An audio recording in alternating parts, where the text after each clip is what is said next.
अपने भवन में बुलाता है तो बरकत भी देता है, बगैर बरकत के जाने भी नहीं देता। ये सर्वशक्तिमान का वचन है। और इससे पहले कि हम आगे वचन बांटें, एक गवाहियों के लिए जो यहाँ पर होती है, एक प्रार्थना मैं करूँगा। हमारे महान परमेश्वर, आपकी दृष्टि इस कलीसिया पर है, इस जगह पर है प्रभु। जो यहाँ एंटर हो जाएगा दरवाजे से अंदर, प्रभु परमेश्वर पिता, वो आपके महान अनुग्रह में बना रहे प्रभु परमेश्वर, बना रहेगा। और उसकी प्रार्थनाएं आप सुनते हैं प्रभु, सुन लेते और मान भी लेते हैं प्रभु। ये गवाहियाँ बताती हैं कि परमेश्वर का अनुग्रह इस कलीसिया के ऊपर है, उन परिवारों पर है प्रभु परमेश्वर जो यहाँ आते हैं। प्रभु परमेश्वर, आप ऐसे हमारे साथ रहे। इन गवाहियों के लिए आपका धन्यवाद देते हैं और प्रभु यीशु मसीह के नाम में इस प्रार्थना को मांगते हैं, आमीन। आज हम देखेंगे शैतान से लड़कर चीज़ों को आप अपने लिए मैनेज कर सकते हैं। अब परमेश्वर जो सर्वशक्तिमान परमेश्वर है, वो चाहता है कि आप लड़ाई करना सीख जाएं। परमेश्वर चाहता है कि आप एक युद्ध करना सीख जाएं। और वह युद्ध आज के ज़माने में जो परमेश्वर चाहता है वो तीर और तलवार से नहीं है। मतलब तीर और तलवार से नहीं है, वो तीर और तलवार का युद्ध नहीं है, मगर एक ऐसा युद्ध है जो आपको दिखाई भी नहीं देता, मगर आप फिर भी युद्ध में होते हैं। प्रभु परमेश्वर ने एक वचन बोला, अपनी निगाह उस वचन पर टिक गई। और वो वचन है, पढ़ेंगे आप याकूब की पुस्तक, उसका 4 अध्याय और उसका 7 और 8 वचन पढ़ेंगे। देखिए क्या लिखा हुआ है। इसलिए परमेश्वर के अधीन हो जाओ, इसलिए परमेश्वर के अधीन हो जाओ और शैतान का सामना करो, और शैतान का सामना करो, तो वह तुम्हारे पास से भाग निकलेगा। वचन में लिखा हुआ परमेश्वर कह रहा है वो तुम्हारे सामने से भाग जाएगा। यानी प्रभु परमेश्वर आपको उत्साहित कर रहा है, प्रेरित कर रहा है कि आप शैतान का सामना करो। परमेश्वर शैतान को 2 मिनट में आपके सामने पराजित कर सकता है, मगर आप कभी भी लड़ाई लड़ना नहीं सीखेंगे। जो आत्मिक युद्ध हमारे जीवन में चलता है उसको कभी लड़ना सीखेंगे ही नहीं। इसलिए प्रभु परमेश्वर ने कहा आत्मिक युद्ध शारीरिक युद्ध से बहुत ज़्यादा बड़े स्केल पर होता है। आत्मिक युद्ध आपका उससे होता है जो आपको दिखाई भी नहीं देता। शारीरिक युद्ध में तो आप सामने से देखते हैं। परमेश्वर ने अपने वचन में बोला तुम शैतान का सामना करो तो वो तुम्हारे सामने से, वह विश्वास से पैदा होता है। विश्वास आपको ऐसे जज्बे में लाता है ताकि आप लड़ाई लड़ सकें और जीत सकें। मैंने एक वचन प्रचार किया, उन्होंने याद था। इन्होंने कहा मुझे वो बात याद थी आपकी जो आपने यहाँ बताई थी, और वो ये बात थी, इस पहाड़ से कह दे सरक के चला जा तो चला जाएगा। इन्होंने उसका इस्तेमाल किया एक ऐसी चीज़ पर जो आप सुनेंगे तो आपका लगेगा, मगर इनकी भावनाएं हैं। इनको एक वचन याद आ गया। इनके आसपास शायद घर में कोई ऐसा एक पेड़ था, तब इनके दिमाग में वो वचन याद आ गया जो हम यहाँ चर्च में बताते हैं। इसलिए मैं आपको कहता हूँ चर्च में आना। अब तो ऑनलाइन चर्च हो ही रहा है, मगर मेरा आपसे निवेदन है कि ऑनलाइन से ज़्यादा आप चर्च बिल्डिंग के अंदर आ जाएं अब, क्योंकि प्रभु ने आपके लिए रास्ते अब खोल दिए हैं आने के लिए। तो इन्हें याद आ गया वो बात। इन्होंने बोला, क्या बोला आपने? प्रभु तू संभालेगा, प्रभु तू संभालेगा, ये पेड़ सूख जाए। ये वचन बोला। और क्या उसके एक हफ्ते के अंदर, अब तक तो देखा ही नहीं उसकी तरफ, और जब उसको उस तरफ देखा तो वो उसका निशान भी नहीं, उसका निशान भी नहीं है कि वो पेड़ कहाँ चला गया। और मैं आपको बताता हूँ बार बार, आपके शब्द में यीशु मसीह के नाम में सामर्थ होती है, और वो सामर्थ जिसके लिए आप बोलते हैं उसके अंदर एंटर हो जाती है। तब वो सामर्थ बड़ा काम करती है जो बोला गया है। मगर आपके वचन सामर्थी कब होते हैं? जब आप लड़ाई का जज्बा रखते हैं। परमेश्वर ने अगर आपको कहा शैतान का सामना करो, तो परमेश्वर आपको लड़ाई में जाने देना चाहता है। अब पुराने नियम की जितनी घटनाएं हैं वो आत्मिक रूप से नए नियम में होती हैं। पुराने नियम में परमेश्वर ने इजरायलियों को जब गेशोन से निकाला तो उन्हें कनान में पहुंचाने के लिए लड़ाई का जज्बा दिया। प्रभु तो उठा के यहाँ से वहाँ ले जा सकता है, वो इसमें सामर्थ्य है। और वचन कहता है वो समुद्र को चुल्लू में उठा सकता है, जातियाँ तो उसके सामने मानो बाल्टी की एक बूंद के समान है। तो प्रभु परमेश्वर उसके सारे रास्ते को अपने दूतों के द्वारा वैसे ही क्लीन कर सकता था, साफ कर सकता था, और उन्हें लड़ाई की ज़रूरत भी। मगर वो लड़ाई आज हमारे जीवन के अंदर हमें बता देती है कि अब लड़ाई बदल चुकी है। अब लड़ाई तीर और कमान वाली नहीं रही है। अब लड़ाई चलती है आपके खुद के अंदर, और आप एक पर्सनैलिटी है और परमेश्वर ने आपको रचा है। मगर लड़ाई में लड़ने के लिए आपको जज्बा जीतने का ही होना चाहिए। दुनिया में आपको यीशु मसीह के पास आने से रोकने के लिए शैतान बहुत हथकंडे इस्तेमाल करता है। आपको बताता हूँ बार बार, आपके शब्द में यीशु मसीह के नाम में सामर्थ होती है, और वो सामर्थ जिसके लिए आप बोलते हैं उसके अंदर एंटर हो जाती है, तब वो सामर्थ बड़ा काम करती है जो बोला गया है। मगर आपके वचन सामर्थी कब होते हैं? जब आप लड़ाई का जज्बा रखते हैं। परमेश्वर ने अगर आपको कहा शैतान का सामना करो, तो परमेश्वर आपको लड़ाई में जाने देना चाहता है। अब पुराने नियम की जितनी घटनाएं हैं वो आत्मिक रूप से नए नियम में होती हैं। पुराने नियम में परमेश्वर ने इजरायलियों को जब गेशोन से निकाला तो उन्हें कनान में पहुंचाने के लिए लड़ाई का जज्बा दिया। प्रभु तो उठा के यहाँ से वहाँ ले जा सकता है, वो इसमें सामर्थ्य है। और वचन कहता है वो समुद्र को चुल्लू में उठा सकता है। जातियाँ तो उसके सामने मानो बाल्टी की एक बूंद के समान है। तो प्रभु परमेश्वर उसके सारे रास्ते को अपने दूतों के द्वारा वैसे ही क्लीन कर सकता था, साफ कर सकता था, और उन्हें लड़ाई की ज़रूरत भी। मगर वो लड़ाई आज हमारे जीवन के अंदर हमें बता देती है कि अब लड़ाई बदल चुकी है। अब लड़ाई तीर और कमान वाली नहीं रही है। अब लड़ाई चलती है आपके खुद के अंदर, और आप एक पर्सनैलिटी है और परमेश्वर ने आपको रचा है। मगर लड़ाई में लड़ने के लिए आपको जज्बा जीतने का ही होना चाहिए। दुनिया में आपको यीशु मसीह के पास आने से रोकने के लिए शैतान बहुत हथकंडे इस्तेमाल करता है, बहुत सारे करता है। अब ईश्वर के पास आने के लिए आपको बहुत सारे बंधनों से आज़ाद होना ही पड़ेगा। और वो बंधन कुछ भी हो सकते हैं। आपकी धन दौलत हो सकती है, आपकी प्रेस्टीज हो सकती है, आपके रिलेशन हो सकते हैं, आप मनुष्य का ज्ञान हो सकता है, उसका धर्म भी हो सकता है। क्योंकि बाइबल में लिखा हुआ है कि जब फरीसी और सदूकी यीशु मसीह के पास आए तो वो व्यवस्था वाले धर्म पे बिलीव करते थे। उनके पास एक धर्म था जो व्यवस्था का था, और वो व्यवस्था उन्हें यीशु मसीह के पास आने से रोक रही थी। अतः यीशु से वो व्यवस्था के द्वारा सवाल कर रहे थे, जबकि उन्हें उनके रिलीजन के अंदर, उनके धर्म में, यहूदी धर्म के अंदर जो व्यवस्था दी गई थी, वो व्यवस्था उन्हें यीशु मसीह के पास आने से रोकती जा रही थी। मगर जो विश्वास से आ रहे थे वो उद्धार प्राप्त कर रहे थे। जो धर्म के कारण आ रहे थे वो नहीं आ पा रहे थे। तो उनको किसने रोका वहां पर यीशु मसीह के पास आने से? उनके धर्म में रोक लिया। ज्ञान, यूनानी हमेशा ज्ञान की खोज में रहते थे। यूनानियों के लिए मशहूर है वो सर्वदा ज्ञान की ही खोज में रहते थे। उनका ज्ञान उन्हें यीशु मसीह के बिल्कुल उद्धार पाने से रोक रहा था। आज भी ज्ञान रोक लेता है।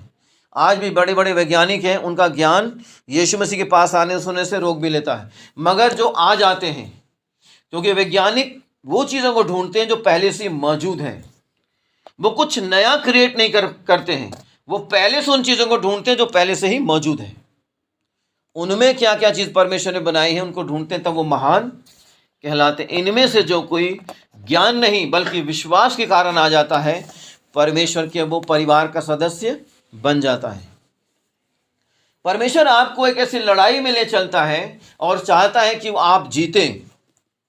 आपको वो एक योद्धा बनाना मांगता है। इसलिए परमेश्वर ने क्या वचन बोला बाइबल के अंदर? पवित्र आत्मा ने बोला, तुम शैतान का सामना करो तो वो तुम्हारे सामने से भाग जाएगा। और आपको लड़ाई बहुत सारे क्षेत्रों में लड़नी पड़ती है शैतान से।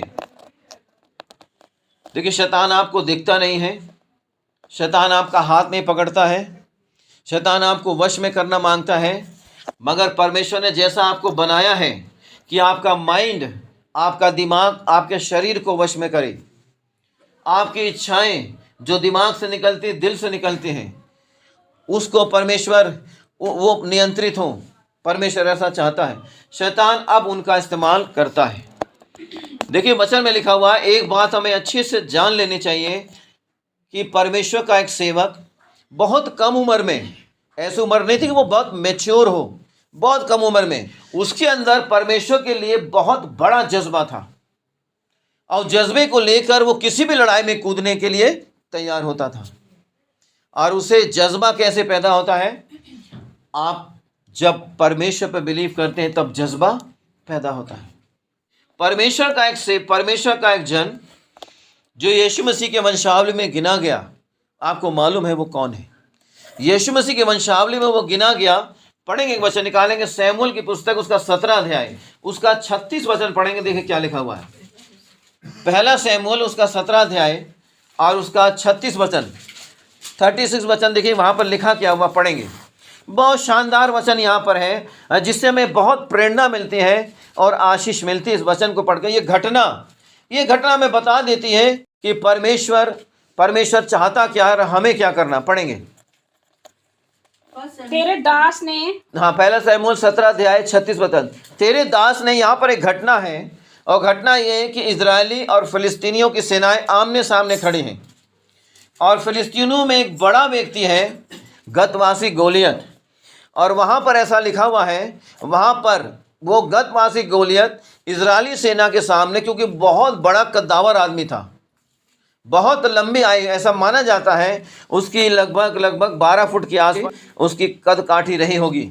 उसके भाले का भार भी बहुत ज़्यादा था, बहुत कवच में लिपटा हुआ था। जब इजरायली छावनी के सामने आता था और वो फलिस्तीनी सामने से निकलकर और जब घुड़की देता था, इजरायली डर जाते थे। और ये सिलसिला चलता रहा। तब एक छोटा लड़का जिसका नाम था दाऊद, उसके अंदर बहुत जज्बा था परमेश्वर के लिए। तब वो वहाँ पर पहुँचता है। काय के लिए गया? वहाँ पर खाना देने के लिए। उसने वहाँ पर जाके देखा कि एक गतवासी गोलियत इतना लंबा चौड़ा आदमी इजरायलियों को डरा रहा है और वो छुप जा रहे हैं। उसने एक मांग करी इस लड़ाई में मुझे भेजा जाए। उसने मांगा कि इस लड़ाई में मुझे भेजो। और उसकी कद काठी को देखकर उन्होंने देखा ये लड़ेगा। तब उसने कहा, 36 वचन पढ़े, उसने क्या बोला? तेरे दास ने सिंह और भालू दोनों उसने को अपने मारा बारे में बताया, मैं अपनी भेड़ों की रखवाली करता हूँ। जब मेरे भेड़ों के ऊपर कोई आक्रमण करता है तब मैं भालू और शेर को मार देता हूँ। तेरे दास ने भालू और शेरों को भी मारा है। और वे खतना रहित और ये खतना रहित फलिस्तीनी जो परमेश्वर की प्रजा को ललकारे उनके समान हो जाएगा। उनके ही समान हो जाएगा। किनके समान? जिनको मैंने अपने भेड़ों की रखवाली करते हुए भालू और शेर को मारा है, ये बिल्कुल उन्हीं के समान हो जाएगा। मगर उन्होंने देखा ये लड़का लड़ेगा, क्योंकि हाँ पढ़ेंगे आगे, क्योंकि उसने जीवित परमेश्वर की क्योंकि उसने सर्वशक्तिमान, और वचन क्या लिखा हुआ है? जीवित परमेश्वर। ये बहुत सामर्थ्य शब्द जो लिखा हुआ है, जीवित परमेश्वर। यीशु मसीह आया तब भी मारा गया, गाड़ा गया, जी उठा, उसके लिए भी जीवित ही लगाया जाता है। लिखा वो जीवित परमेश्वर की सेना को क्यों कर ललकार सकता है? इतनी ताकत तो किसी में नहीं है। तभी उसके जज्बा देखने के बाद उसको कवच भी देना चाहा, मगर लिखा हुआ शाऊल के कवच को पहनकर चल भी कंफर्टेबल हो गया, क्योंकि शाऊल भी बहुत लंबा था और शाऊल का कवच भी बहुत भारी था। अब आप सोचें, जो कवच को नहीं पहन पा रहा है, शाऊल के कवच को, उसके अंदर कितना बड़ा जज्बा है कि वो लगभग 12 फुट के आदमी को यूं ही मार देगा। ये कैसी लड़ाई का जिक्र है जो आज हम आत्मिक जीवन में लड़ते हैं। ये गोलियत आपको सीधे तौर पर एक शैतान की छवि को दिखाता है। वो आपसे बलशाली जरूर है, मगर संग्राम तो परमेश्वर का है। वचन में लिखा हुआ संग्राम तो परमेश्वर का, मनुष्य का नहीं है। और उसने एक बात याद दिलाई दाऊद ने। पढ़ेंगे इस वचन को, निकालेंगे इसका 47 वचन भी पढ़ेंगे, देखिए क्या लिखा हुआ है। 47 वचन पढ़ें। और समस्त मंडली ये जान लेगी कि यहोवा तलवार या भाले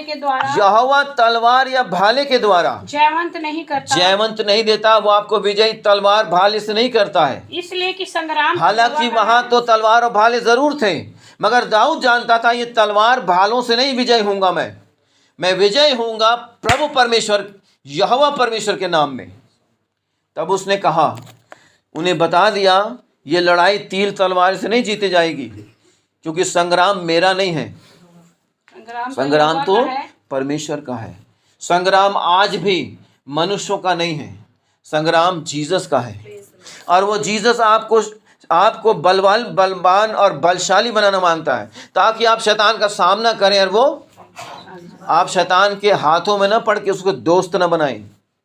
कई बार मनुष्य शैतान को दोस्त बना लेते हैं, दोस्ती बहुत हो जाती है शैतान से। शैतान से अगर दोस्ती हो जाएगी तो समझ लीजिए आगे जाके क्या होने वाला है।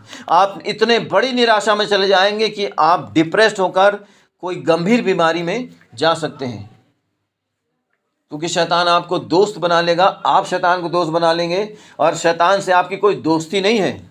शैतान आपका एनिमी है, आपका शत्रु है, और उसे अपने पास से भगाना आपका काम है। इसलिए वचन में बिल्कुल साफ लिखा, परमेश्वर के वचन में लिखा हुआ है, दाऊद ने कहा संग्राम परमेश्वर का मेरा नहीं है, इसलिए विजयी परमेश्वर करेगा। और वहां हम बाइबल के अंदर देखते हैं कि उसको विजय परमेश्वर ने दी है।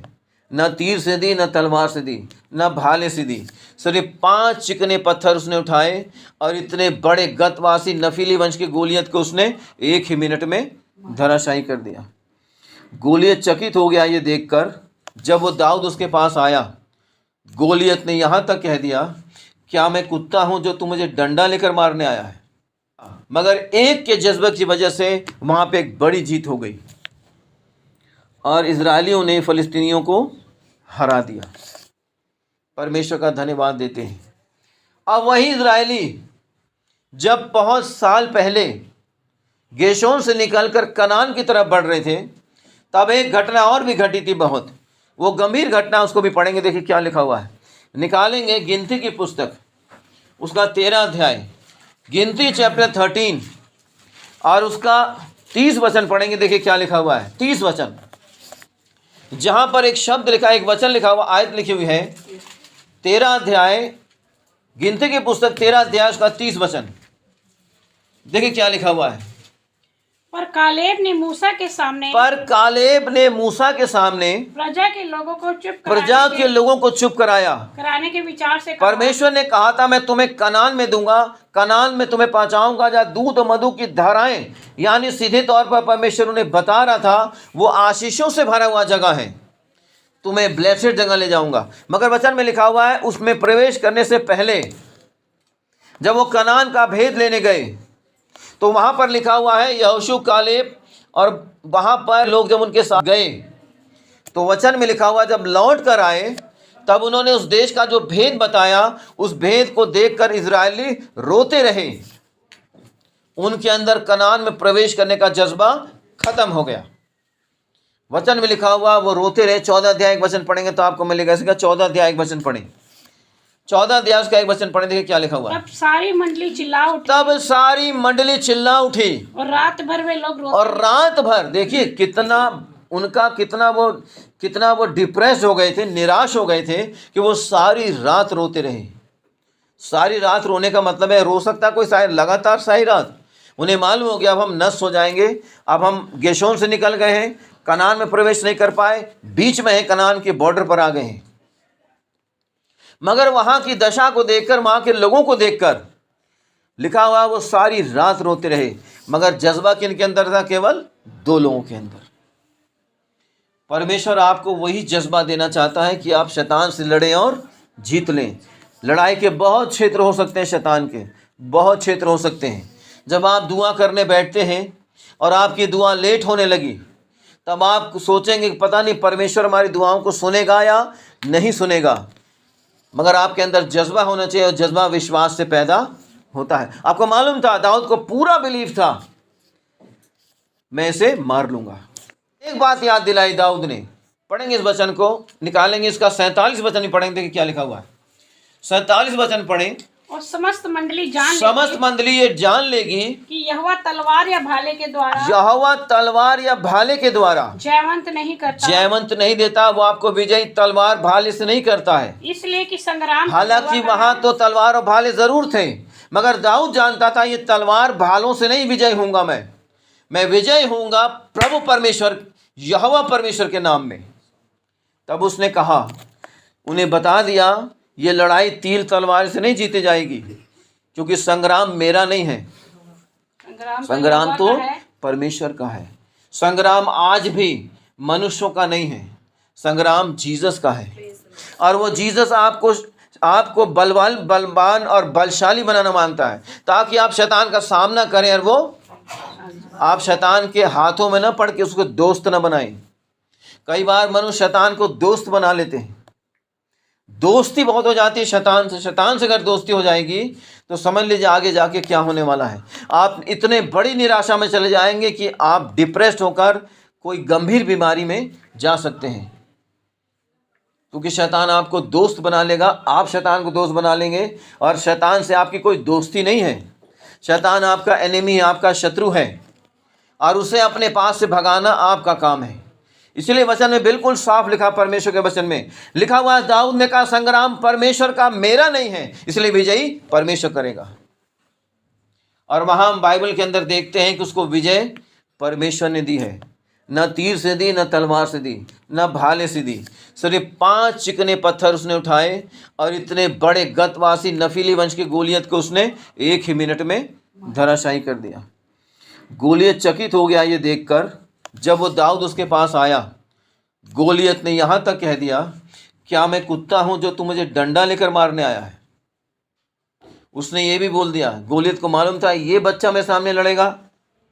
शैतान आपको बच्चा समझता है, जैसे चाहे वैसा चलाना मांगता है, मगर आप बच्चे नहीं हैं। एक बच्चा समझकर मुझको शैतान नहीं मार सकता है, शैतान घायल नहीं कर सकता, कि एक बच्चा भी शैतान को भगा सकता है।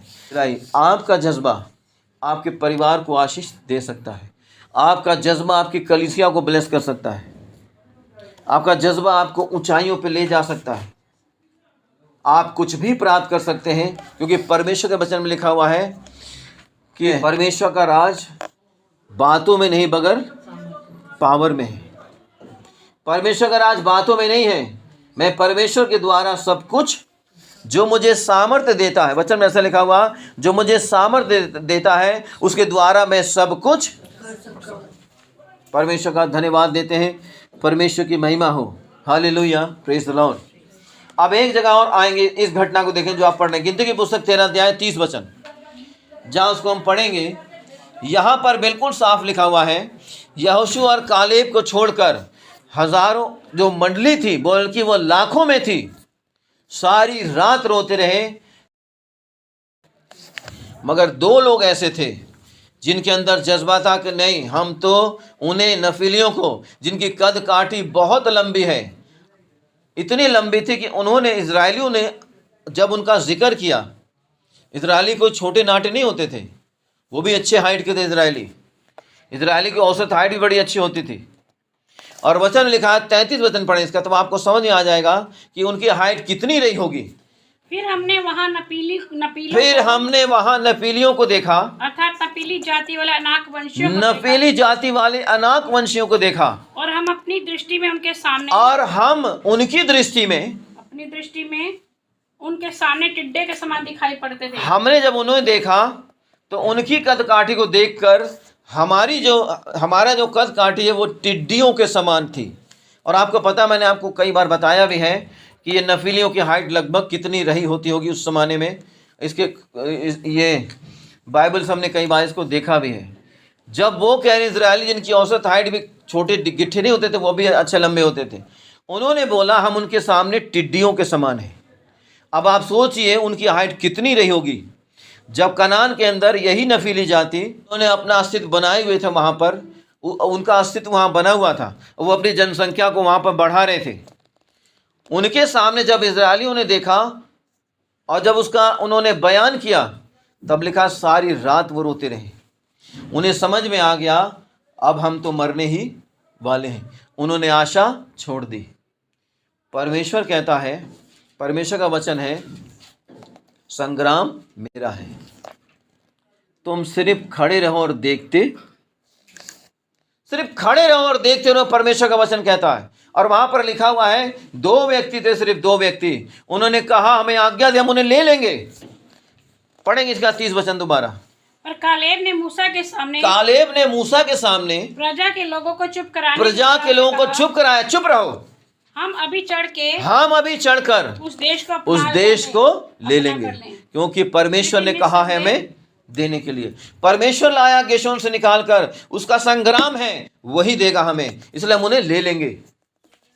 यही जज्बा हमारे अंदर होना चाहिए कि परमेश्वर चाहता हम शैतान से लड़ें और जीत जाएं। आज आप कमजोर हो सकते हैं, कल नहीं। परमेश्वर के वचन में लिखा भी हुआ है, यीशु का खास चेला, यीशु के साथ रहने वाला कमजोर पड़ा एक जगह पर, बहुत कमजोर पड़ा, इतना कमजोर पड़ा। पढ़ेंगे वो कहाँ लिखा हुआ है, निकालेंगे यूहन्ना की पुस्तक उसका 18 अध्याय और 15 से 27 वचन तक इसका जिक्र है। 15 से 27 वचन तक, जहाँ पर ये जब यीशु को पकड़ लिया रूमी सेना के सिपाहियों ने और उन फरीसियों ने मिलकर यीशु को जब पकड़वा लिया, तो वचन में लिखा हुआ है कि जब यीशु को वो ले जाने लगे, यीशु की दशा देखकर पतरस वहाँ पर बैठा हुआ था और उसने 3 बार यीशु का इनकार कर दिया। वो उस समय कमज़ोर पड़ गया, उसके अंदर वो जज्बा नहीं रहा कि वो कहे मैं इसके साथ था। वो डर गया बहुत ज़्यादा। आज आप डर सकते हैं मगर कल विजयी हो सकते हैं। अगर आज आप डर गए हैं तो कोई बात नहीं, लड़ाई का मतलब होता है कभी आप जीते कभी दूसरा जीत सकता है। इसलिए परमेश्वर का वचन कहता है कि धर्मी 7 बार गिरे तो भी उठकर खड़ा हो जाएगा। अगर लड़ाई में परमेश्वर आपको दे रहा है तो कभी चिंता मत करें, कभी आप डिफीट खा सकते हैं मगर फिर पुनः उठकर खड़े हो सकते हैं। फिर आप कह सकते शैतान मैं यहीं पर मौजूद हूं। वचन कहता है तुम शैतान का सामना करो, वो तुम्हारे सामने से, शैतान को मित्र न बनाएं, वो आपका शत्रु है और शत्रु से जैसा व्यवहार होना चाहिए बिल्कुल वैसा ही शैतान के साथ होना चाहिए। ये मनुष्य शत्रु नहीं है, ये आत्मिक जीवन का शत्रु है। मनुष्य अगर शत्रु होंगे तो यीशु ने सिखाया है उनको प्रार्थना करो, उनके लिए आशीष मांगो। ये आत्मिक शत्रु है जो शारीरिक शत्रु से कहीं ज़्यादा डेंजर है। वचन कहता है शैतान का अस्तित्व क्या है। पहला पत्र उसका 5 अध्याय उसका 8 वचन, 1 पीटर चैप्टर 5 वर्स 8, जहाँ पर बिल्कुल साफ लिखा हुआ है शैतान गरजने वाले सिंह की नाई, गरजने वाले सिंह की नाई इस ताक में रहता है किसे फाड़ दे।